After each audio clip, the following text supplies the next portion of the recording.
اعوذ باللہ من الشیطان الرجیم بسم اللہ الرحمن الرحیم الحمد للہ الذی لا یبلغ مدحتہ القائلون ولا يحصي نعماءه العادون ولا يعدي حقه المجتهدون الذي ليس لصفته حد محدود ولا نعت موجود ولا وقت معدود ولا أجل ممدود فطر الخلائق بقدرته ونشر الرياح برحمته والصلاة والسلام على الرسول المسدد المصطفى العمجد المحمود الأحمد سيدنا ومولانا ومولى الكونين جد الحسن والحسين معاني والقاسم محمد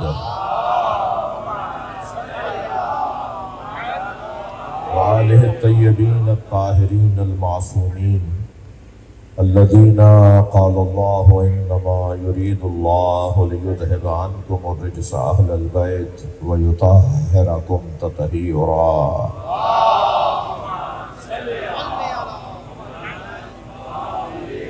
ولعنة الله على أعدائهم أجمعين من يوم عداوتهم إلى قيام يوم الدين أما بعد قال الحكيم في قرآن الكريم بسم الله الرحمن الرحيم هل أتى على الإنسان حين من الدهر لم يكن شيئا مذكورا إنا خلقنا الإنسان من نطفة أمشاج نبتليه فجعلناه سميعا بصيرا إنا هديناه السبيل إما شاكرا وإما كفورا صلوات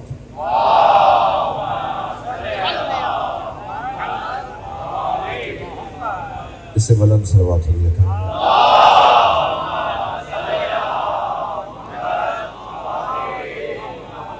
آپ اس سے بھی بلند پڑھ سکتے ہیں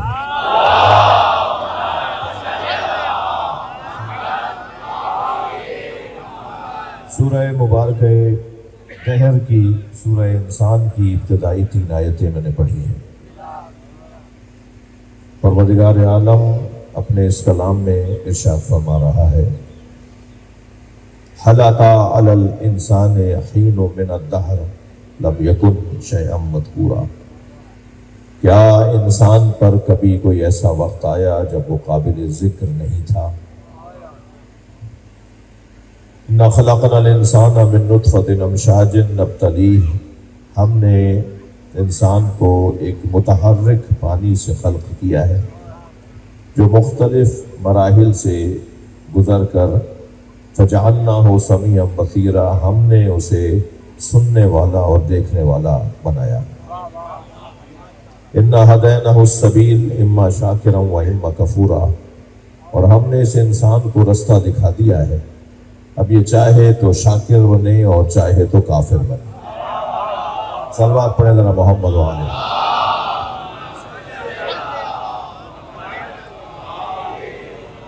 احباب سے گزارش کر سکتا ہوں تھوڑا سا آگے تشریف فرما ہوں تاکہ دروازے پر جو احباب کو بیٹھنے میں ذرا مجمع زیادہ ہو گیا ہے، ان کو آسانی ہو جائے۔ اس طرف تھوڑی سی جگہ بہتر ہے، اگر والنٹیئرس انتظامیہ کے دوست اس طرف لوگوں کو رہنمائی کریں۔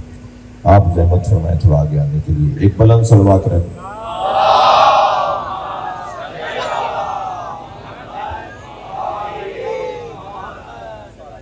یہ 3 آیتیں میں نے آپ کے سامنے پڑھی ہیں۔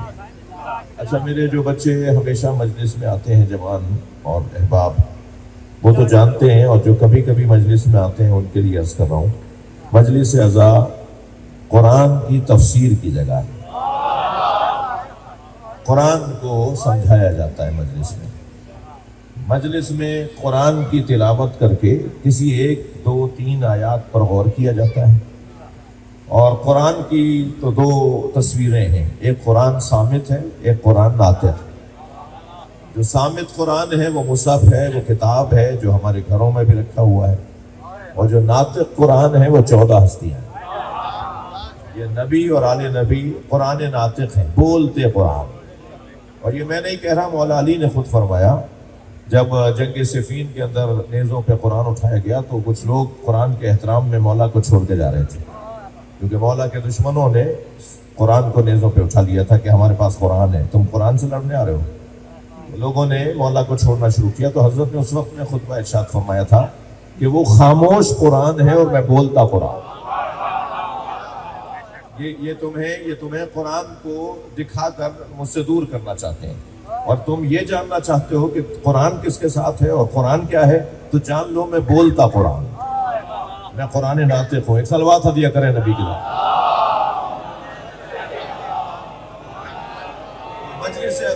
مجلس اعضاء میں میرے بھائی نے مجلس کا اہتمام کیا، اور پچھلے سال بھی میں حاضر ہوا تھا، اگرچہ پچھلے سال ہمیں تھوڑا سا تاخیر ہو گئی تھی، آج میں آپ کے ساتھ کچھ دیر ہوں۔ مجلس کا مقصد یہ ہے کہ ہم قرآن کو سمجھیں، اور میں ان سنی شیعہ بھائیوں سے اتنا کہوں گا کہ اگر میں نے اور آپ نے قرآن کی ایک آیت پر بھی عمل کر لیا تو ہم مسلمان ہو سکتے ہیں۔ قرآن کی 6000 سے زیادہ آیتوں پہ عمل کرنے والے کو تو علی کہتے ہیں۔ میں کہاں، ہم کہاں اور وہ کہاں، ہم تو اگر ایک آیت پر بھی عمل کر لیں، قرآن کی ایک آیت پر بھی عمل کر لیں تو ہم ایک اچھے مسلمان بن سکتے ہیں۔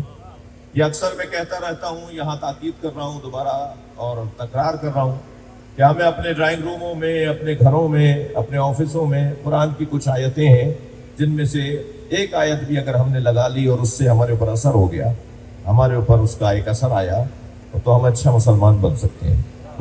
مثلاً سورہ مبارکہ تکویر کی آیت ہے، فَأَيْنَ تَذْهَبُونَ۔ اللہ ہم سے پوچھ رہا ہے، پوری آیت ہے، مختصر ترین آیت ہے، فَأَيْنَ تَذْهَبُونَ، 2 لفظوں پر مشتمل ایک آیت ہے۔ اللہ ارشاد فرما رہا ہے کہاں جا رہے ہو، پوری آیت ہے یہ سورہ تکویر میں، یہ پوری آیت ہے۔ اللہ پوچھ رہا ہے کہاں جا رہے ہو، جب یہ تغرا بنا ہوا لکھا ہوا لگا ہوا ہوگا، آتے جاتے ہم اسے پڑھ رہے ہیں، اللہ پوچھ رہا ہے کہاں جا رہے ہو، جانے کا جواب ہے تو جاؤ، ورنہ کہاں جا رہے ہو۔ اللہ کو جواب ہی نہیں دے سکتے کہ کہاں جا رہے ہو، تو کیوں جا رہے ہو؟ ہمارے ہر کام پر، ہمارے ہر فعل پر، ہمارے ہر قدم پر اللہ کا ایک سوال تیار ہے، کہاں جا رہے ہو؟ اگر جواب دے سکتے ہیں تو جاؤ، ورنہ جواب نہیں دے سکتے تو کہاں جا رہے ہو؟ حتی بولنے کے اوپر بھی اللہ پوچھے گا کہ کیا بول رہے ہو، کہاں جا رہے ہو، کیا کہہ رہے ہو، یہ کیوں کہہ رہے ہو، یہ کہاں جا رہے ہو۔ ایک آیت پر بھی اگر میں نے اور آپ نے عمل کر لیا، اسی آیت پر سرکار کی خدمت میں ایک شخص نے آ کر، نبی سرکار بیٹھے ہیں، تشریف فرما ہے محراب مسجد میں، صحابہ کرام کی انجمن نے حلقہ لگایا ہوا ہے نبی کے اطراف میں، ایک اعرابی دروازے پہ کھڑا ہو کر دور سے آواز لگا کے کہتا ہے، عبداللہ کے بیٹے، میں اسلام سمجھنا چاہتا ہوں، میرے پاس وقت نہیں ہے، میرے اونٹ کے گھٹنے میں نے عقال باندھا ہے اور وہ بے چین جانور ہے، کہیں وہ رسی چھڑا کے بھاگ نہ جائے، میرے پاس وقت بھی نہیں ہے، مجھے کھڑے کھڑے بتائیں کہ اسلام کیا ہے۔ تو سرکار نے فرمایا فَمَنْ يَعْمَلْ مِثْقَالَ ذَرَّةٍ خَيْرًا يَرَهُ وَمَنْ يَعْمَلْ مِثْقَالَ ذَرَّةٍ شَرًّا يَرَهُ۔ ایک مثقال برابر بھی اگر خیر کرو گے تو تمہیں نظر آئے گا، اور ایک ذرہ برابر بھی اگر شر کرو گے تو وہ شر بھی تمہیں نظر آئے گا۔ تو آواز دے کر کہنے لگا کفانی کفانی، کافی ہے کافی ہے، چلا گیا۔ سرکار نے فرمایا جا جہولا ذہب فقیہا، یہ جاہل آیا تھا فقیہ بن کے گیا۔ ایک صلوات پڑھنے نبی کی ذات۔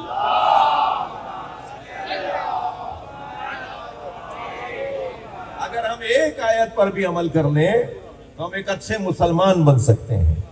ضروری نہیں ہے کہ ہم پورا قرآن ہو، اتنا مشکل کام ہم کہاں کر پائیں گے، ہم سے کہاں ہو پائے گا، کہاں 6000 آیتیں اور کہاں انہیں ہم پڑھیں گے اور کہاں ان پہ عمل کریں گے۔ انسان یہ بہانے تلاش کر رہا ہوتا ہے، تو اس کی تسلی کے لیے بھی میں جملہ کہہ رہا ہوں کہ ضروری نہیں ہے۔ مولا علی حضرت ابو ذر کے آنے پر کھڑے ہو گئے، آپ کا استقبال کیا، آپ کو لا کر اپنے ساتھ بٹھایا۔ ایک صحابی محترم نے کہا یا علی، آپ ابو ذر کا خاص احترام فرماتے ہیں۔ فرمایا ابو ذر قرآن کی 10 آیتوں کے فقیہ ہیں، ابو ذر نے قرآن کی 10 آیتوں پہ عمل کیا ہوا ہے۔ ایک اور روایت سنا دیتا ہوں، صحابہ کرام رضوان اللہ تعالی علیہم نبی مکرم سے 10 آیتیں لیتے تھے، ان پر عمل کرتے تھے، اور پھر آگے کہتے یا رسول اللہ 10 اور آیتیں دے دیں۔ بعض صحابہ کرام نے 10 آیتوں کے بعد دوبارہ 10 آیتیں نہیں لیں۔ ایک سے پوچھا کہ آپ نے دوبارہ لی؟ کہا ایک ہی آیت نے مجھے بوڑھا کر دیا، میں ایک آیت پر عمل کر رہا ہوں تو اس سے میں بوڑھا ہوتا چلا جا رہا ہوں۔ تو یہ قرآن پر عمل ضروری نہیں ہے۔ تو اب یہ مجلس کا فلسفہ آپ کے اوپر روشن ہے کہ مجلس اعضاء میں ہوتا کیا ہے۔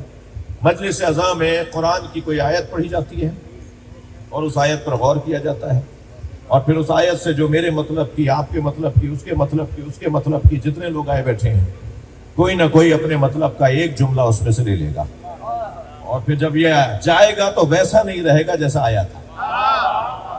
یہ فلسفہ ہے مجلس رضا کا، یہ جیسا آیا تھا ایسا نہیں رہے گا، یہ جاتے ہوئے بدل کے جائے گا۔ لہذا آیت اللہ وحید خراسانی فرماتے ہیں کہ اگر کوئی گناہگار، بھائی جملے پہ توجہ چاہوں گا، اگر کوئی گناہگار مجلس میں جائے اور واپس آئے تو تمہیں حق نہیں ہے اسے ویسے ہی گناہگار مانو۔ کیا معلوم اس کا اپنے اللہ سے رابطہ ہو گیا، کیا معلوم اس کا اپنے رب سے کوئی تعلق بن گیا، اور اس نے وہاں بیٹھ کر ارادہ کر لیا ہو کہ اب کے بعد میں یہ کروں گا اور اب کے بعد میں یہ نہیں کروں گا، تو مجھے کس نے حق دیا ہے کہ میں اسے ویسے ہی مانوں جیسے وہ مجلس سے پہلے تھا؟ ضروری نہیں ہے کہ وہ ایسا ہی ہو۔ اور ویسے بھی میرے عزیزوں، مسئلہ سارا تار کے جوڑنے کا مسئلہ ہے، اصل مسئلہ بھی تار کے جوڑنے کا ہے۔ ایک صلوات اور پڑھیں ذرا نبی کی ذات۔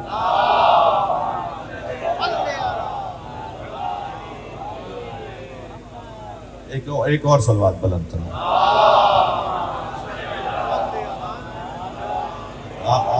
آپ مجھ سمیت سب صلوات نہیں پڑھ رہے۔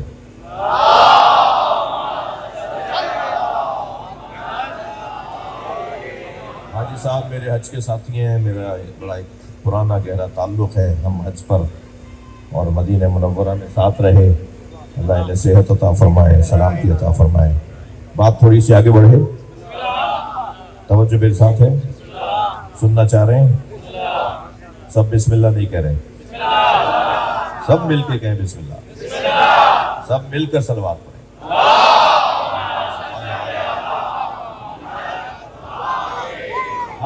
حل عطا علی الانسان حین من الدہر لم یکن شیئا مذکورا، کیا انسان پر کوئی ایسا وقت آیا جب وہ قابل ذکر نہیں تھا؟ انا خلقنا الانسان من نطفۃ امشاج نبتلیہ فجعلناہ سمیعا بصیرا، ہم نے انسان کو متحرک پانی سے خلق کیا جو مختلف مراحل تخلیق سے گزرتا ہوا سننے والا اور دیکھنے والا بنا۔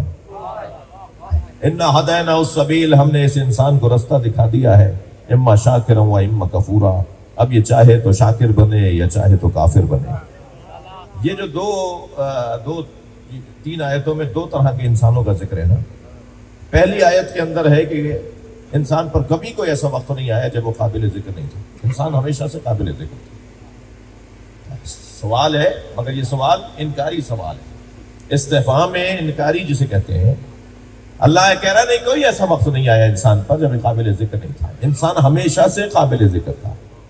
یہ انسان جو ہمیشہ سے قابل ذکر تھا، اور یہ انسان جو نطفے سے بنا ہے، یہ انسان جو متحرک پانی سے بنا ہے، جسے اللہ نے مختلف مراحل سے گزار کر انسان بنا دیا اور پھر اسے رستہ دکھایا ہے، اب چاہو تو شاکر بنو یا کافر بنو۔ یہ دو طرح کے انسان ہیں، ایک وہ انسان ہے جو قابل ذکر ہے، اور ایک وہ انسان ہے جو ناقابل ذکر ہے۔ ایک وہ انسان ہے جو ہمیشہ سے تھا، اور ایک وہ انسان ہے جو بعد میں ہوا ہے۔ میں لفظوں کو اور بدل دیتا ہوں، ایک وہ انسان ہے جو اللہ جس کا ذاکر تھا، اس لیے کہ کیا انسان پر کوئی ایسا وقت آیا جب یہ قابل ذکر نہیں تھا؟ یہ تو ہمیشہ سے قابل ذکر تھا، یہ ہمیشہ سے قابل ذکر تھا، تو اس سے پہلے کوئی تھا نا جو ذکر کر رہا تھا، جو اس سے پہلے تھا جو اس کا ذکر کر رہا تھا، وہ ذاکر ہے اللہ۔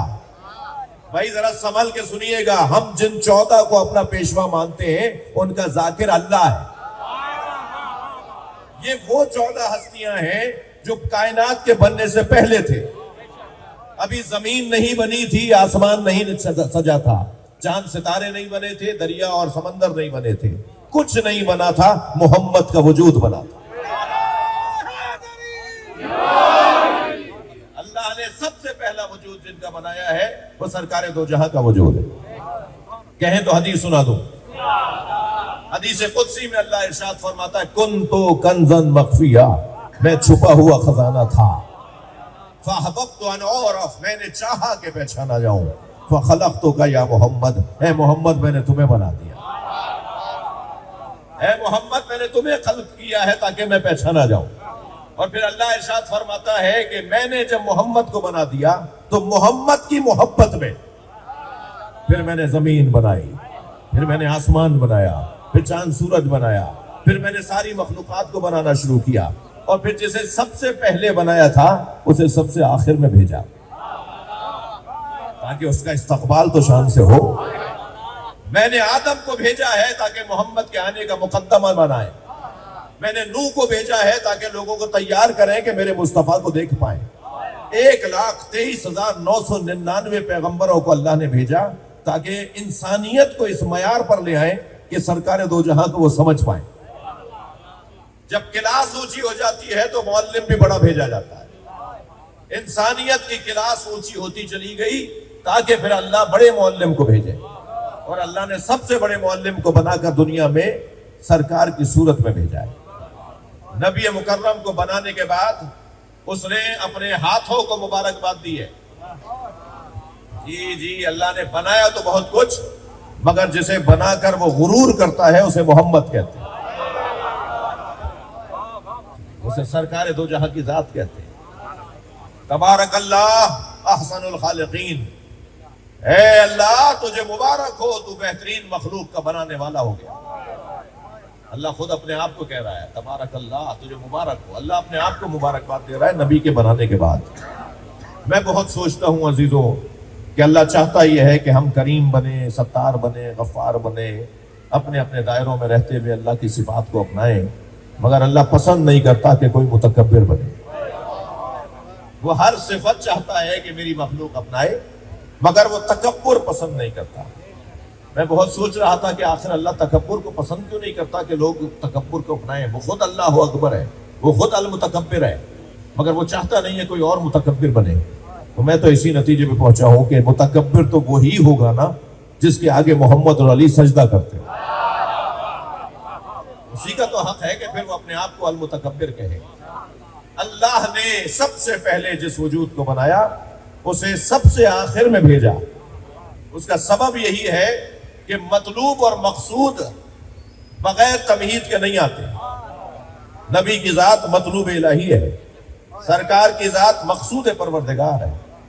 سب کچھ ان کے لیے بنایا ہے، مگر انہیں اپنے لیے بنایا ہے۔ اور جب نبی کو بنا دیا پروردگار عالم نے تو نبی کے نور کا ٹکڑا کیا اور اس ٹکڑے کا نام علی رکھ دیا۔ حدیث سنائیے میں نے آپ کو، اللہ نے نبی کا نور خلق کرنے کے بعد اس نور کا ٹکڑا بنایا۔ میرا تو سوال ہو اللہ کی بارگاہ میں، یا اللہ جیسے نبی کا نور تو نے علیحدہ سے بنایا، ایسے مولا علی کا نور علیحدہ سے کیوں نہیں بنایا؟ شاید جواب یہ آ جائے کہ میں نبی کے نور سے علی کو بنا رہا ہوں تاکہ تمہیں بلا فصل سمجھ میں آ جائے۔ صلوات پڑھیں، صلوات پڑھ لیں محمد و آل محمد۔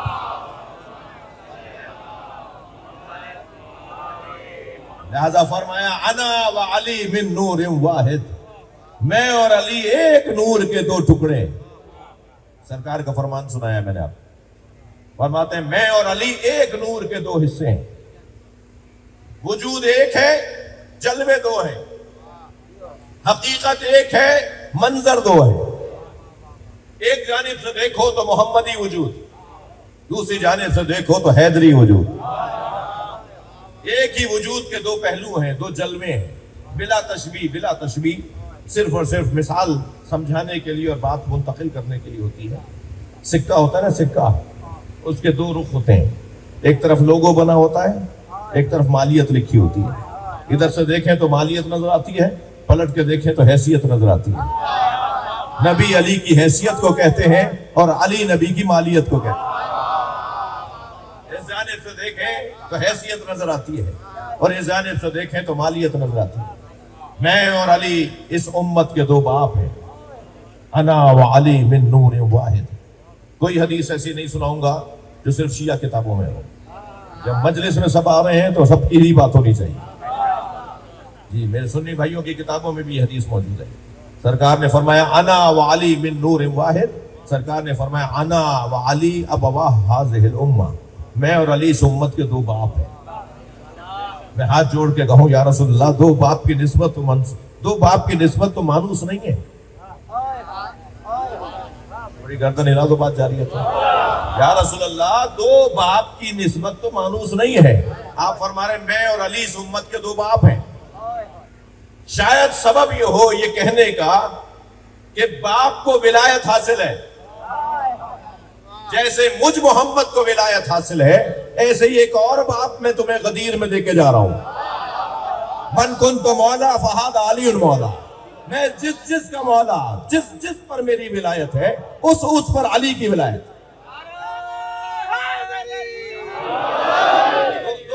دو باپ کا جو مقام ہے نا وہ ماں سے احترام میں کم ہے، مگر ولایت میں ماں سے زیادہ ہے۔ میں دوبارہ لفظوں کو بہتر کرتا ہوں، ماں کے قدموں کے نیچے جنت ہے، مگر ماں صاحب ولایت نہیں ہے، اجازت باپ سے لینی پڑے گی۔ بیٹی کی شادی، کنواری بیٹی کی شادی میں باپ کی اجازت ضروری ہے، ماں کی اجازت ضروری نہیں۔ ماں اجازت دے رہی ہے کہ اس سے کر لو، باپ کہہ رہا نہیں اس سے میں شادی اپنی بچی کی نہیں کروں گا۔ ولی کی اجازت، ولی کون ہوتا ہے؟ سنی شیعہ نے لکھا ہے بھائی، بغیر ولی کی اجازت کے بیٹی کی شادی نہیں ہوگی۔ زور زبردستی ظلم زیادتی کی بات نہیں کر رہا، صلوات پڑھے ذرا محمد والے۔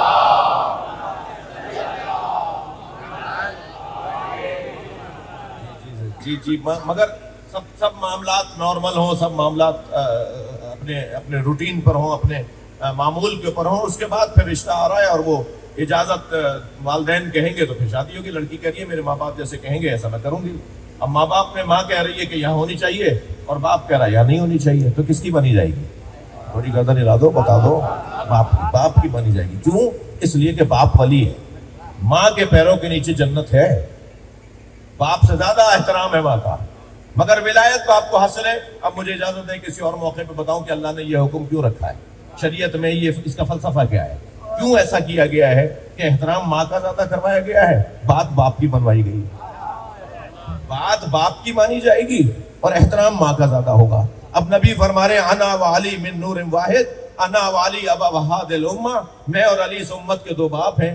شاید ایک پیغام یہ ہو کہ اگر کسی میدان میں امت کی کوئی ماں علی جیسے باپ کے سامنے آ جائے تو یہ مت دیکھنا کہ ماں کیا کہہ رہی ہے، یہ دیکھنا کہ امت کا باپ کیا کہہ رہا ہے۔ شاید ایک یہ فلسفہ ہو۔ بلند صلوات ہدیہ کر دیں نبی کی طرف۔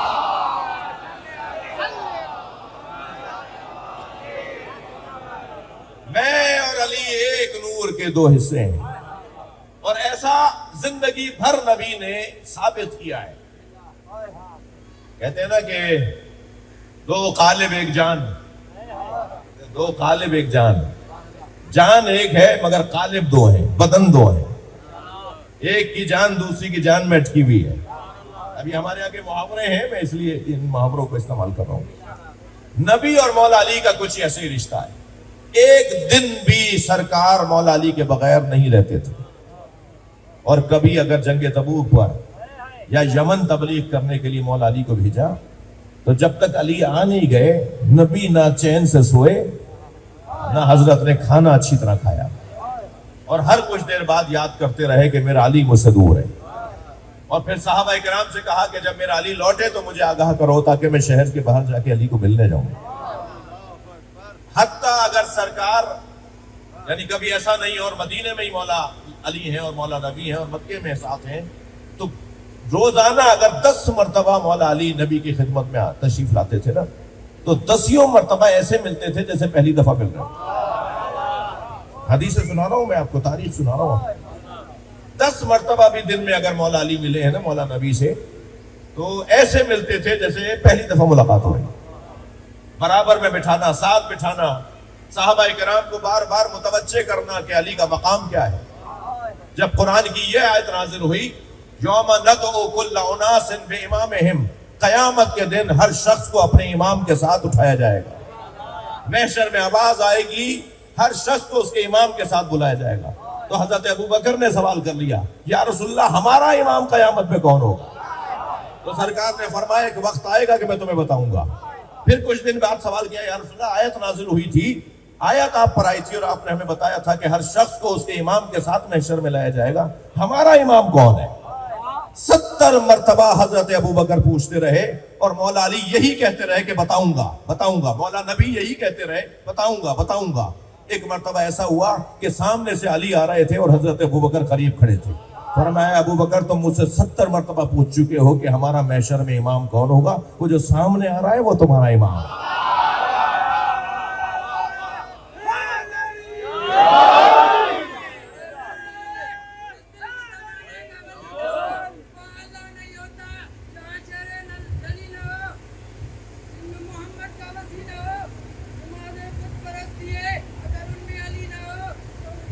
صلوات پڑھ لیں, صلوات پڑھ لیں.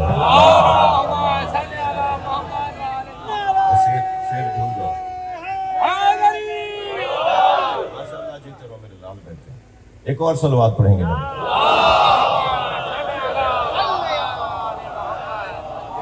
بات روشن ہے. کوئی ایک دن نہیں گزر رہا. اچھا عشق جو ہوتا ہے نا, تھکے ہوئے تو نہیں آپ. عشق جو ہوتا ہے نا, عشق وہ دو طرفہ ہوتا ہے. جتنا نبی سرکار کو مولا علی سے پیار ہے, اتنا ہی مولا علی کو نبی سے پیار ہے.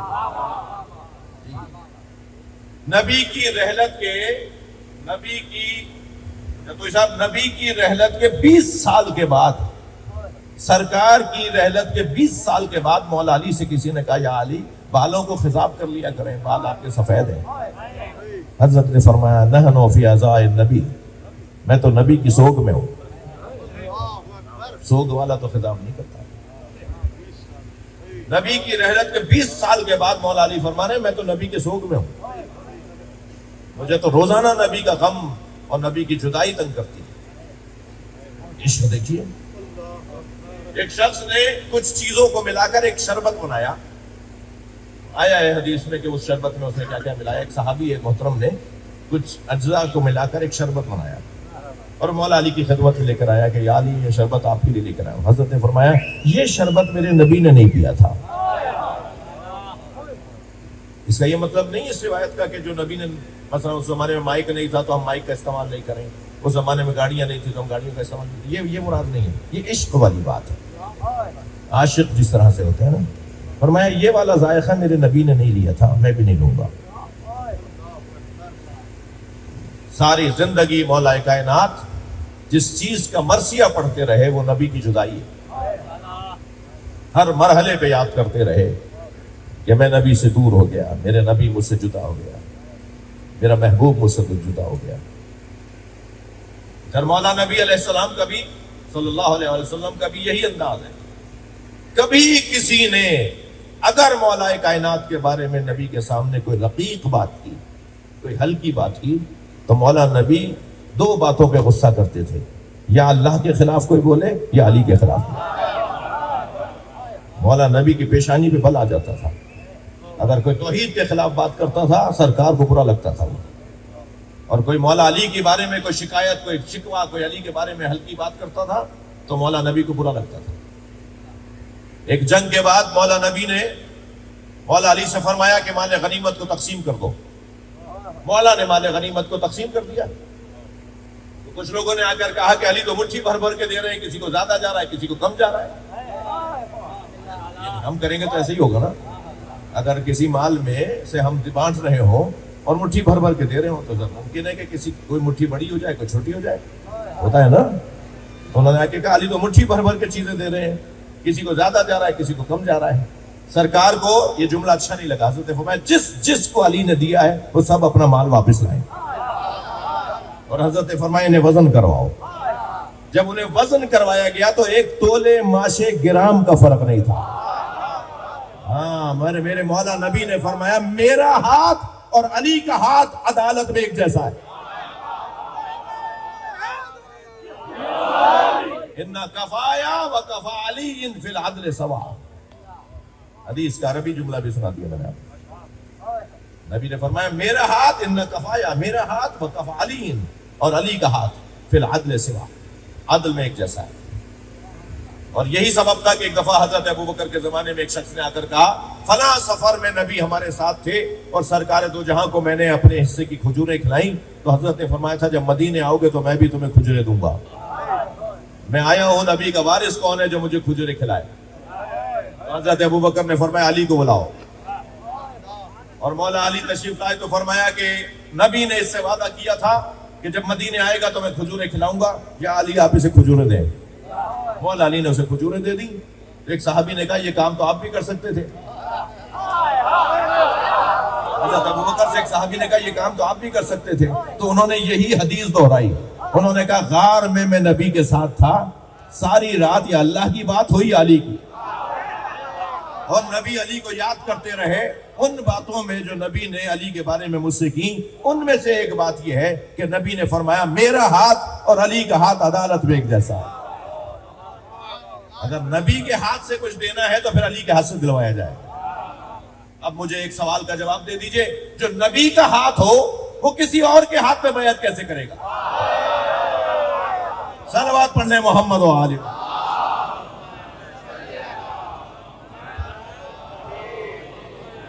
لبیک یا حسین، لبیک یا حسین، لبیک یا حسین، لبیک یا حسین، خاندان زہرا دے بلند صلوات۔ اللہ مجھے اور آپ کو نبی اور علی سے محبت کرنے والوں میں شمار کرے۔ اس ذکر کے برکت سے ہمارے بلال بھائی، ان کے چچا ہیں نا، والد ہیں جی،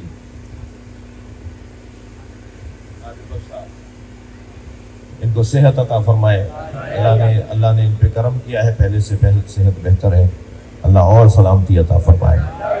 اس ذکر نبی اور آل نبی کی برکت سے اللہ اس گھر پر برکت نازل فرمائے، ان کے مرحومین کی مغفرت فرمائے، اس گھر کے بچوں کو، اس گھر کے متعلقین کو اپنی امان میں قرار دیں۔ چلیے میرے ساتھ کچھ دیر کے لیے آل رسول کا لٹا ہوا قافلہ شام سے مدینہ واپس جا رہا ہے۔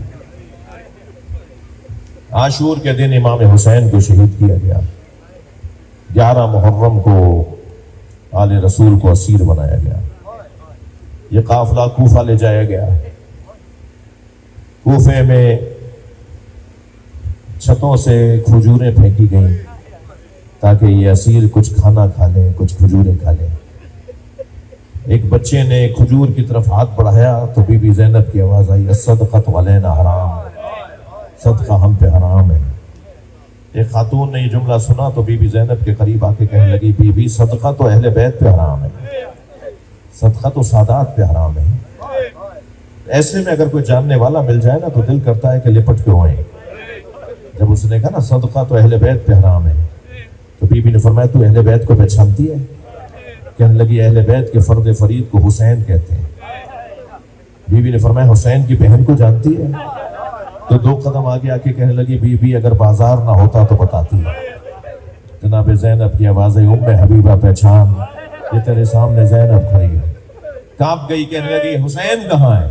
وہ جو نیزے کی انی پہ قرآن پڑھنے والا سر ہے وہ میرے بھائی حسین کا سر ہے۔ کوفے میں کیا ہوا اس کی تفصیل ہے، شام میں کیا ہوا، بازار میں کیا ہوا، دربار میں کیا ہوا، اور زندان میں کیا ہوا۔ ایک ایک جملہ سنا دیتا ہوں۔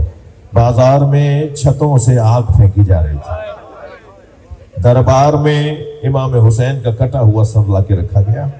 جب یزید کے سامنے وہ تشت رکھا اور رومال ہٹایا اور امام کا کٹا ہوا سر تھا تو اس کے ہاتھ میں ایک چھڑی تھی، وہ چھڑی امام حسین کے لبوں پہ لگانے لگا۔ تو وہاں ایک صحابی رسول بیٹھے تھے، حضرت زید ابن ارقم رضی اللہ تعالیٰ عنہ۔ زید ابن ارقم کھڑے ہو گئے اور آواز دے کر کہنے لگے، یزید یہ چھڑی ہٹا لے، میں نے نبی کے لبوں کو ان لبوں سے لگتے دیکھا ہے، میں نے خود اپنی آنکھوں سے دیکھا ہے، نبی ان لبوں کو بوسہ دیا کرتے تھے۔ یہ ہوا شام کے دربار میں، اور شام کے زندان میں بتاؤں کیا ہوا؟ ایک چھوٹی سی بچی کا جنازہ، جناب سکینہ زندان شام میں رحلت کر گئی۔ ماں بہنوں نے، بھائی نے ننھا سا جنازہ قبر کے حوالے کر دی۔ یہ قافلہ شام میں اسیر رہا، اور اسیری سے رہائی پا کر جب واپس جانے لگا تو پہلے کربلا آئے، اور کربلا میں امام حسین کی قبر پہ سب نے زیارت کی، اور پھر وہاں سے مدینہ آئے۔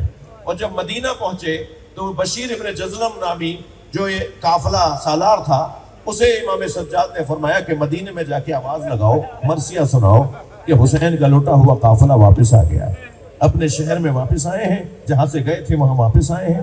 تو بشیر نے آواز لگاتے لگاتے وہ کہتا ہے کہ جب میں محلہ بنی ہاشم میں داخل ہوا تو میں نے پہلی مرتبہ آواز لگائی، یعنی سادات کے محلے میں، اہل بیت کے محلے میں جب داخل ہوا اور میں نے پہلی آواز لگائی اے مدینے والوں، مدینہ رہنے کے قابل نہیں رہا، تو ایک گھر کا دروازہ کھلا، ایک قوی ہیکل بی بی باہر آئی، اس کے ہاتھ میں عصا تھا، اس کے کاندھے پر ایک بچہ بیٹھا ہوا تھا۔ وہ آگے بڑھتے ہوئے کہنے لگی بشیر کس حسین کی بات کر رہے ہو؟ تو بشیر کہتے ہیں میں نے کہا بی بی آپ کون ہیں جن سے میں بات کر رہا ہوں؟ تو کہا میں عباس کی ماں ام البنین ہوں، میں حسین کی کنیز ہوں، حسین کے بابا کی زوجہ ہوں۔ تو کہنے لگا میرے ہاتھ پیر کانپنے لگے، بی بی کا نام بہت بڑا تھا، بی بی کا روب بہت زیادہ تھا، مدینے میں دور دور کے لوگ جناب ام البنین کے پاس اپنے وسائل لے کر آتے تھے۔ بی بی ایک سردار قسم کی خاتون تھی، سردار خاتون تھی، ایک روب اور جلال والی بی بی تھی۔ وہ کہتا ہے، بشیر کہتا ہے کہ میرے ہاتھ پیر کانپنے لگے، میں ان بی بی سے بات کیسے کروں، عباس کی ماں سے بولوں کیسے؟ تو میں نے کہا بی بی میں آپ کے عباس کا حال بتاؤں؟ کہا نہیں مجھے حسین کا حال بتاؤ۔ تو میں نے بی بی کے دوسرے بیٹے کا نام لیا، بی بی میں اون کا حال بتاؤں؟ کہا نہیں مجھے حسین کے بارے میں بتاؤ۔ وہ کہتے ہیں پھر میں نے تیسرے بیٹے کا نام جعفر کا حال بتاؤں، چوتھے بیٹے کا نام لیا عثمان کا حال بتاؤں، لیکن بی بی بار بار کہتی رہی مجھے حسین کا حال بتاؤ۔ تو میں نے کہا بی بی حسین کو کربلا میں پیاسا مار دیا۔ کہتے ہیں جیسے ہی میں نے کہا حسین کو کربلا میں پیاسا مار دیا، اس بی بی نے زمین پہ پیر مارا اور خود سے کسی کیفیت میں کہا عباس کہاں تھا؟ جب حسین کو مارا جا رہا تھا میرا بیٹا عباس کہاں تھا؟ تو آواز دی بی بی پہلے عباس کے بازو کاٹے گئے، پہلے عباس کو مارا گیا، پھر حسین کو تنہا کر کے مارا گیا، اور حسین کا لٹا ہوا قافلہ واپس آ گیا۔ اللہ لعنت اللہ علی الظالمین۔